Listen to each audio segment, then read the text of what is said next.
Khanauri border के ऊपर जो हमारा एक 22-23 साल का नौजवान पुलिस की गोली से शहीद हुआ है, हम उस जाबर सरकार की ਜਗਜੀਤ ਸਿੰਘ ਡੱਲੇਵਾਲ ਦਾ 23 ਤਰੀਕ ਨੂੰ ਲੈ ਕੇ ਵੱਡਾ ਐਲਾਨ। ਕੱਲ੍ਹ ਕਰਨ ਜਾ ਰਹੇ ਨੇ ਇਹ ਕੰਮ। ਕੀ ਹੈ ਪੂਰਾ ਮਾਮਲਾ, ਕੀ ਕਰਨ ਜਾ ਰਹੇ ਨੇ 23 ਤਰੀਕ ਨੂੰ ਡੱਲੇਵਾਲ ਅਤੇ ਕਿਸਾਨ, ਦੱਸਾਂਗੇ ਅੱਜ ਦੀ ਤੁਹਾਨੂੰ ਇਸ ਵੀਡੀਓ ਵਿੱਚ। ਸੋ ਦੱਸ ਦਈਏ ਕਿ ਸੰਯੁਕਤ ਕਿਸਾਨ ਮੋਰਚੇ ਵੱਲੋਂ ਭਲਕੇ ਮਨਾਇਆ ਜਾਵੇਗਾ ਬਲੈਕ ਡੇ। 26 ਜਨਵਰੀ ਨੂੰ ਟਰੈਕਟਰ ਮਾਰਚ, 14 ਨੂੰ ਦਿੱਲੀ ਦੇ ਰਾਮਲੀਲਾ ਮੈਦਾਨ 'ਚ ਮਹਾ ਪੰਚਾਇਤ। ਸੰਯੁਕਤ ਮੋਰਚੇ ਨੇ 26 ਫਰਵਰੀ ਨੂੰ ਟਰੈਕਟਰ ਮਾਰਚ ਕੱਢਣ ਅਤੇ 14 ਮਾਰਚ ਨੂੰ ਦਿੱਲੀ ਦੇ ਰਾਮਲੀਲਾ ਮੈਦਾਨ ਵਿੱਚ ਮਹਾ ਪੰਚਾਇਤ ਕਰਨ ਦਾ ਐਲਾਨ ਕੀਤਾ ਹੈ। ਸੰਯੁਕਤ ਕਿਸਾਨ ਮੋਰਚੇ ਵੱਲੋਂ ਜਾਰੀ ਬਿਆਨ ਵਿੱਚ ਕਿਹਾ ਗਿਆ ਹੈ ਕਿ ਕਿਸਾਨ ਅੰਦੋਲਨ ਸੰਬੰਧੀ ਤਾਲਮੇਲ ਕਮੇਟੀ ਬਣਾਈ ਜਾਵੇਗੀ। ਕਮੇਟੀ ਵਿੱਚ ਉਹ ਮੈਂਬਰ ਹੋਣਗੇ ਜੋ ਪਹਿਲਾਂ ਅੰਦੋਲਨ ਕਰ ਚੁੱਕੇ ਹਨ। 6 ਮੈਂਬਰੀ ਕਮੇਟੀ ਬਣਾਈ ਗਈ ਹੈ, ਜਿਸ ਦੇ ਵਿੱਚ ਜੋਗਿੰਦਰ ਸਿੰਘ ਉਗਰਾਹਾਂ, ਬਲਵੀਰ ਰਾਜੇਵਾਲ, ਦਰਸ਼ਨਪਾਲ, ਹਨਨ ਮੋਲਾ, ਰਾਮਿੰਦਰਜੀਤ ਪਟਿਆਲਾ ਕਮੇਟੀ ਦੇ ਮੈਂਬਰ ਹੋਣਗੇ। ਸੰਯੁਕਤ ਕਿਸਾਨ ਮੋਰਚੇ ਨੇ ਆਪਣੇ ਬਿਆਨ ਵਿੱਚ ਕਿਹਾ ਕਿ 26 ਜਨਵਰੀ ਨੂੰ ਟਰੈਕਟਰ ਮਾਰਚ ਕੀਤਾ ਜਾਵੇਗਾ। ਖੇਤੀ ਸੈਕਟਰ ਨੂੰ WTO ਤੋਂ ਬਾਹਰ ਕੀਤਾ ਜਾਣਾ ਚਾਹੀਦਾ ਹੈ। ਦਿੱਲੀ ਹਾਈਵੇ ਤੇ ਰੋਸ ਮਾਰਚ ਕੱਢਿਆ ਜਾਵੇਗਾ। ਨੈਸ਼ਨਲ ਹਾਈਵੇ ਤੇ ਟਰੈਕਟਰ ਮਾਰਚ ਕੱਢਿਆ ਜਾਵੇਗਾ। ਪੂਰੇ ਦੇਸ਼ ਦੇ ਸੂਬਿਆਂ ਦੇ ਮਾਰਗਾਂ ਤੇ ਟਰੈਕਟਰ ਮਾਰਚ ਕੀਤੇ ਜਾਣਗੇ। ਇਹ ਮਾਰਚ ਅੰਮ੍ਰਿਤਸਰ ਤੋਂ ਪੰਜਾਬ ਦੇ ਸ਼ੰਭੂ ਬਾਰਡਰ ਤੱਕ ਹੋਣਗੇ। ਦਿੱਲੀ ਦੇ ਰਾਮਲੀਲਾ ਮੈਦਾਨ 'ਚ 14 ਮਾਰਚ ਨੂੰ ਮਹਾ ਪੰਚਾਇਤ ਹੋਵੇਗੀ। ਕਿਸਾਨ ਆਗੂਆਂ ਨੇ ਕਿਹਾ ਕਿ ਭਲਕੇ ਸੰਯੁਕਤ ਕਿਸਾਨ ਮੋਰਚੇ ਵੱਲੋਂ ਕਾਲਾ ਦਿਵਸ ਮਨਾਇਆ ਜਾਵੇਗਾ। ਪੁਲਿਸ ਦੀ ਗੋਲੀ ਨਾਲ ਕਥਿਤ ਰੂਪ ਨਾਲ ਹੋਏ ਨੌਜਵਾਨ ਦੀ ਮੌਤ ਵਜੋਂ ਇਹ ਕਾਲਾ ਦਿਵਸ ਮਨਾਇਆ ਜਾ ਰਿਹਾ ਹੈ। ਕਿਸਾਨ ਮਜ਼ਦੂਰ ਮੋਰਚੇ ਦੇ ਕੋਆਰਡੀਨੇਟਰ ਸਵਰਨ ਸਿੰਘ ਪਧੇਰ ਨੇ ਕਿਹਾ ਸੀ ਕਿ ਉਹ 2 ਦਿਨ ਤੱਕ ਰਣਨੀਤੀ ਬਣਾਉਣਗੇ ਅਤੇ ਫੈਸਲਾ 23 ਫਰਵਰੀ ਨੂੰ ਲਿਆ ਜਾਵੇਗਾ। ਕਿਸਾਨਾਂ ਦਾ ਅੰਦੋਲਨ 2 ਦਿਨ ਤੋਂ ਠੱਪ ਰਿਹਾ। ਦੂਜੇ ਪਾਸੇ ਅੰਦੋਲਨ ਦੇ 10ਵੇਂ ਦਿਨ ਵੀ ਸ਼ੰਭੂ ਅਤੇ ਖਨੌਰੀ ਸਰਹੱਦ ਤੇ ਸਥਿਤੀ ਆਮ ਵਾਂਗ ਹੈ। ਹਾਲਾਂਕਿ ਕਿਸਾਨ ਅਜੇ ਵੀ ਸਰਹੱਦ ਤੇ ਬੈਠੇ ਹਨ। ਬੁੱਧਵਾਰ ਨੂੰ ਖਨੌਰੀ ਸਰਹੱਦ ਤੇ ਕਿਸਾਨ ਅਤੇ ਪੁਲਿਸ ਵਿਚਾਲੇ ਝੜਪ ਹੋਈ। ਇਸ ਤੋਂ ਬਾਅਦ ਕਿਸਾਨਾਂ ਨੇ 2 ਦਿਨਾਂ ਲਈ ਅੰਦੋਲਨ ਬੰਦ ਕਰਨ ਦਾ ਫੈਸਲਾ ਕੀਤਾ। ਸੰਯੁਕਤ ਕਿਸਾਨ ਮੋਰਚੇ ਦੇ ਆਗੂਆਂ ਨੇ ਕਿਹਾ ਕਿ ਅੰਦੋਲਨਕਾਰੀ ਕਿਸਾਨ ਆਗੂਆਂ ਨਾਲ ਤਾਲਮੇਲ ਕਰਨ ਲਈ ਇੱਕ ਕਮੇਟੀ ਬਣਾਈ ਗਈ ਹੈ ਜੋ ਉਹਨਾਂ ਨਾਲ ਗੱਲਬਾਤ ਕਰੇਗੀ। ਕਿਸਾਨ ਅਤੇ ਰਕੇਸ਼ ਡਕੈਤ ਨੇ ਕਿਹਾ ਕਿ 26 ਜਨਵਰੀ ਨੂੰ ਦੇਸ਼ ਭਰ ਵਿੱਚ ਟਰੈਕਟਰ ਪ੍ਰਦਰਸ਼ਨ ਕੀਤੇ ਜਾਣਗੇ। ਇਸ ਦੌਰਾਨ ਕਿਸਾਨ ਆਪਣੇ ਘਰਾਂ ਦੇ ਬਾਹਰ ਹਾਈਵੇ ਤੇ ਟਰੈਕਟਰ ਪਾਰਕ ਕਰਕੇ ਰੋਸ ਪ੍ਰਦਰਸ਼ਨ ਕਰਨਗੇ। ਕਿਸਾਨ ਆਗੂ ਰਾਜੇਵਾਲ ਨੇ ਦੱਸਿਆ ਕਿ 14 ਮਾਰਚ ਨੂੰ ਦਿੱਲੀ ਵਿੱਚ ਮਹਾ ਪੰਚਾਇਤ ਹੋਵੇਗੀ। ਤੁਹਾਨੂੰ ਦੱਸ ਦਈਏ ਕਿ ਸੰਯੁਕਤ ਕਿਸਾਨ ਮੋਰਚੇ ਨੇ ਚੰਡੀਗੜ੍ਹ ਵਿੱਚ ਇੱਕ ਵੱਡੀ ਮੀਟਿੰਗ ਕੀਤੀ। ਇਸ ਮੀਟਿੰਗ ਵਿੱਚ ਦਿੱਲੀ ਮਾਰਚ ਸੰਬੰਧੀ ਅਹਿਮ ਫੈਸਲੇ ਲਏ ਗਏ। ਦੂਜੇ ਪਾਸੇ ਦਿੱਲੀ ਮਾਰਚ ਨੂੰ ਲੈ ਕੇ ਕਿਸਾਨ 13 ਫਰਵਰੀ ਤੋਂ ਸ਼ੰਭੂ ਬਾਰਡਰ ਤੇ ਹੜਤਾਲ ਤੇ ਬੈਠੇ ਹਨ। ਕਿਸਾਨ ਜਥੇਬੰਦੀਆਂ ਨੇ ਫਸਲਾਂ ਦੇ ਘੱਟੋ-ਘੱਟ ਸਮਰਥਨ ਮੁੱਲ ਸੰਬੰਧੀ ਪ੍ਰਸਤਾਵ ਦਿੱਤੇ ਹਨ। ਇਸ ਸੰਬੰਧੀ ਕਿਸਾਨ ਜਥੇਬੰਦੀਆਂ ਤੇ ਮੰਤਰੀਆਂ ਦਰਮਿਆਨ ਕਈ ਮੀਟਿੰਗਾਂ ਹੋ ਚੁੱਕੀਆਂ ਹਨ, ਪਰ ਮੀਟਿੰਗ ਵਿੱਚ ਅਜੇ ਤੱਕ ਕੋਈ ਵੀ ਫੈਸਲਾ ਨਹੀਂ ਲਿਆ ਗਿਆ। ਇਸ ਤੋਂ ਦੌਰਾਨ ਸੰਯੁਕਤ ਕਿਸਾਨ ਮੋਰਚੇ ਨੇ ਵੀਰਵਾਰ ਨੂੰ ਦੇਸ਼ ਵਿਆਪੀ ਪ੍ਰੋਗਰਾਮ ਦਾ ਐਲਾਨ ਕੀਤਾ ਹੈ। ਸੋ ਬਾਕੀ ਆਓ ਲੈ ਚੱਲਦੇ ਹਾਂ ਤੁਹਾਨੂੰ ਉਹਨਾਂ ਦੀ ਇਸ ਵੀਡੀਓ ਵੱਲ। ਵੀਡੀਓ ਦੇਖਣ ਤੋਂ ਬਾਅਦ ਆਪਣੇ ਰਾਏ, ਆਪਣੇ ਵਿਚਾਰ ਕਮੈਂਟ ਬਾਕਸ ਦੇ ਵਿੱਚ ਜਰੂਰ ਸਾਂਝੇ ਕਰਿਓ। ਮਿਲਦੇ ਹਾਂ ਇੱਕ ਹੋਰ ਵੀਡੀਓ ਦੇ ਨਾਲ, ਉਦੋਂ ਤੱਕ ਦੇ ਲਈ ਧੰਨਵਾਦ। आज की जो मीटिंग है, मीटिंग में कल खनौरी बॉर्डर के ऊपर जो हमारा एक 22-23 साल का नौजवान पुलिस की गोली से शहीद हुआ है, हम उस जाबर सरकार की जोरदार निखेधी करते हैं और उसके रोष में हम कल को रोष प्रदर्शन के रूप में से तय किया है कि सारे देश के अंदर हरियाणा के होम मिनिस्टर और मुख्यमंत्री और अमित शाह जो देश के गृह मंत्री, तीनों के पुतले फूके जाएंगे। सारे देश के अंदर उनके पुतले फूकने का फैसला किया है। साथियों, आज हम लोगों ने अपने उस शहीद नौजवान किसान को श्रद्धांजलि भी दी है। वो किसान लहर का शहीद है और संयुक्त किसान मोर्चा उसकी शहादत को प्रणाम करते हुए इस कल के दिन सारे देश में रोष व्यक्त करेगा। ब्लैक डे, आक्रोश डे के रूप में इसको मनाएगा। अलग अलग ढंग से लोग इस दिन विरोध प्रदर्शन करेंगे और पुतला जलाएंगे गृह मंत्री अमित शाह का, इसके अलावा CM खट्टर का और हरियाणा के होम मिनिस्टर अनिल विज का। मैं राज्यपाल जी से बेनती करूंगा कि इसमें आगे वो ऐड करें और बाकी की बात जो वो रखना चाहते हैं रखें।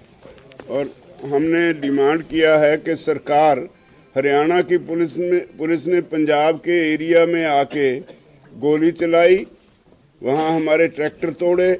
इसके लिए हमने डिमांड किया कि 302 का पर्चा दर्ज हो और जो पुलिसकर्मी है उसके अलावा होम मिनिस्टर, हरियाणा के होम मिनिस्टर के ऊपर, उसके चीफ मिनिस्टर के ऊपर ये 302 का पर्चा दर्ज होना चाहिए, ये हमने तय किया है। और इसके अलावा इसकी जुडिशियल इंक्वायरी करवाई जाए, ये हमारी डिमांड है। लास्ट में करते हैं फिर कॉम्पेंसेशन 1 करोड़ रुपया का कॉम्पेंसेशन। हाँ, कंपनसेशन 1 करोड़ रुपए का कंपनसेशन, वो भी हमने डिमांड किया है। इसके अलावा एक ये तय किया है कि 14 मार्च को हम सारे देश की एक बड़ी महापंचायत रामलीला मैदान दिल्ली में करेंगे 14 मार्च को।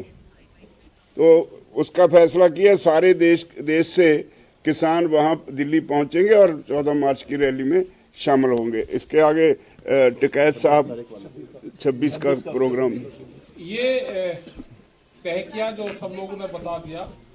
और एक 26 तारीख का 26 फरवरी का जो प्रोग्राम होगा वो ट्रैक्टर मार्च का है। हाईवे पे ट्रैक्टर अब अपने स्टेट में, अब अपने जिले में हाईवे, नेशनल हाईवे और स्टेट हाईवे पर रुक जाएंगे एक साइड में, जो रास्ता दिल्ली की तरफ को लगता है, वहां पर अपना रोष प्रदर्शन करेंगे। एक साइड का हाईवे खुला रहेगा जिससे आते जाते लोग देख रहे हैं, किसान दिल्ली भी जा सकते हैं ट्रैक्टर लेकर। ये हमारा प्रोग्राम रहेगा। और उसी दिन WTO का पुतला दहन होगा वहां पे, क्योंकि 3 दिन की मीटिंग, 3-4 दिन की WTO के साथ में चल रही है। तो एग्रीकल्चर को WTO से बाहर निकालो, भारत सरकार एग्रीकल्चर को WTO से बाहर निकाल के जाए, यह हमारी डिमांड रहेगी। उसका पुतला दहन होगा और ट्रैक्टर रोष प्रदर्शन करा जाएगा वहां पर। अपना ट्रैक्टर के साथ लोग जाएंगे, पूरे देश भर से लोग वहां पे इकट्ठा हों। अब अपने हाईवे के जो भी गांव के नजदीक हाईवे जिसका है वहां पर अपना इकट्ठा हो जाए, खड़ा हो जाए।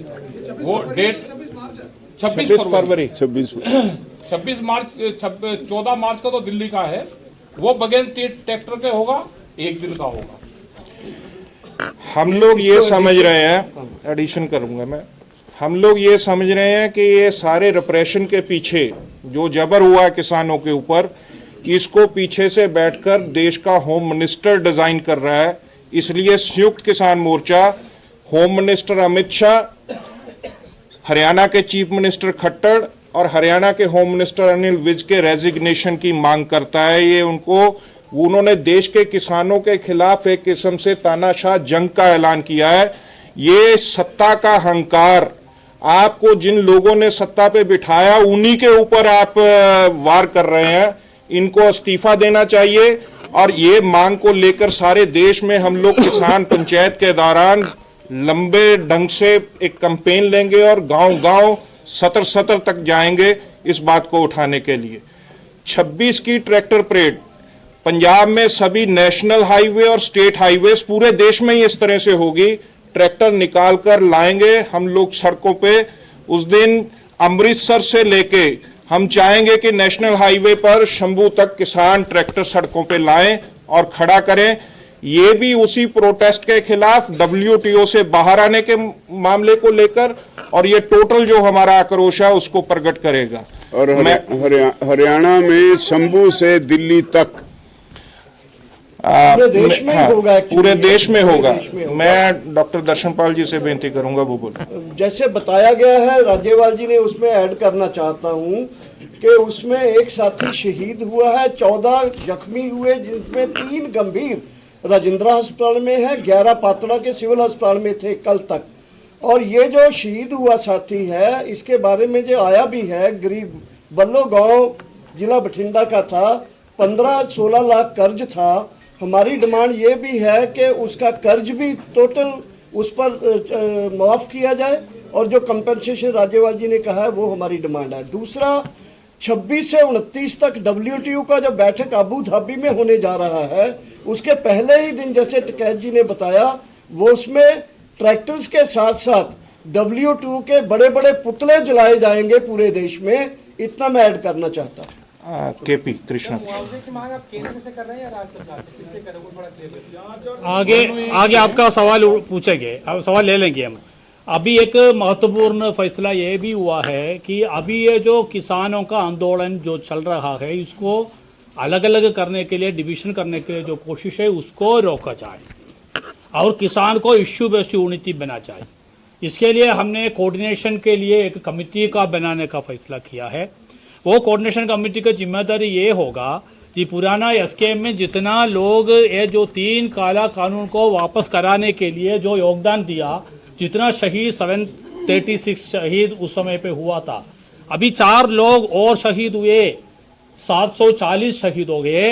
ये सारे शहीदों अलग अलग जथेबंदियों से है और वो सारे जथेबंदियों जो किसानों को सही मुद्दे के लिए योगदान कर रहा है, आंदोलन कर रहा है, उसका साथ बातचीत करना और हमारा एकता बनाना। इसके लिए हम 6 मेंबर का कमेटी बनाएंगे। वो 6 मेंबर कमेटी का सदस्य का नाम बोल रहा हूँ।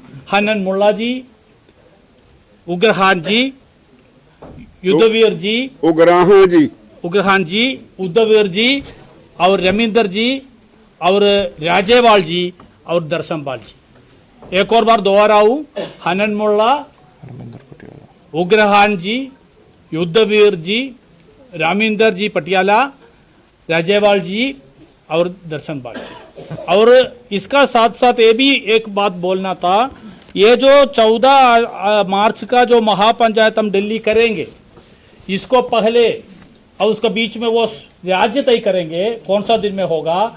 और एक राज्य में किसानों का पदयात्रा होगा और पदयात्रा करके हमारा राज्यपाल को मिलेंगे और बड़ा पैमाने पे किसान जाके हमारा सारे ये जो रिप्रेशन जो हो रहा है सारे देश में, ये बंद करने के लिए मांग होगा। इसका साथ हमारा ये जो महापंचायत सिर्फ किसान का नहीं है, किसान मजदूर महापंचायत है। इसलिए हम जो किसान मजदूर का मुद्दे लेके, जिसमें हमारा एमएसपी है, कर्जा माफी है और नो प्राइवेटाइजेशन ऑफ इलेक्ट्रिसिटी का बात है, और सबसे बड़ा एक मुद्दा हमारा किसानों सा है कि ये जो लखीमपुर केरी में जो इतना बड़ा पैमाने पे किसानों का मसाकर किया है, उसका जो मुख्य आरोपी अभी भी होम मिनिस्टर का रूप में, स्टेट होम मिनिस्टर का रूप में है, अजय मिश्रा सैनी, उसको ऊपर कार्रवाई, उसको जेल में डालना, ये हमारा मुद्दा है। इसका साथ मजदूरों का भी जो उनका फॉर लेबर कोड का वापस करना और प्राइवेटाइजेशन का, इतना मुद्दा भी हम इसका साथ जोड़ेंगे और जोड़ के हर एक हमारा स्टेट में पदयात्रा निकाल के और बड़ा महापंचायत वहाँ भी करेंगे। इसका बाद हम 14 फरवरी का, मार्च का यहाँ का रामलीला का महापंचायत भी करेंगे। शुक्रिया। डॉक्टर सुनीलम। पूरी बात आ गई है।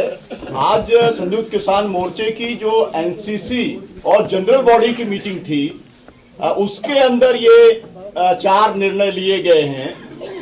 23 तारीख के बारे में आपको बता दिया, रोष प्रदर्शन पूरे देश में, पुतला दहन का। 26 तारीख को ट्रैक्टर के बारे में बता दिया। 14 मार्च को दिल्ली के रामलीला ग्राउंड के अंदर किसान मजदूर महापंचायत के बारे में बताया। और चौथा, एकजुटता पूरे किसान संगठनों की बने, जो एसकेएम के पुराने साथी हैं, संगठन है, सभी के साथ में ये जो कमेटी है ये बातचीत करेगी। विशेष तौर पर मैं ये कहना चाहता हूं, ये जो पर्चे की बात है वो सबसे महत्वपूर्ण है। 302 का पर्चा तय होना चाहिए, हत्या का मुकदमा दर्ज किया जाना चाहिए। इसके साथ साथ में 1 करोड़ का कंपनसेशन की बात, और जो ट्रैक्टर हैं, 100 से ज्यादा ट्रैक्टरों को बर्बाद करने का काम किया है, इसका भी मुआवजे की मांग हम लोगों ने की है। जुडिशियल इंक्वायरी हम लोग चाहते हैं, जितने भी गोली चालन आज तक देश में हुए सबकी जुडिशियल इंक्वायरी हुई है। हम लोग चाहते हैं कि सर्वोच्च न्यायालय के न्यायाधीश से उसकी जो है जांच कराई जाए। यही मुद्दे हैं हम लोग। अभिक्षा इंग्लिश में रिपीट कर देंगे आपके लिए सभी कुछ। एक मिनट, जो शहीद का नाम है शुभ नाम सिंह है, शुभ नाम सिंह नहीं, शुभकरण सिंह है, शुभकरण सिंह बल्लो गांव से है, बल्लो गांव से है। 22 ईयर्स एज है और लगभग एक इकलौता लड़का था वो घर का।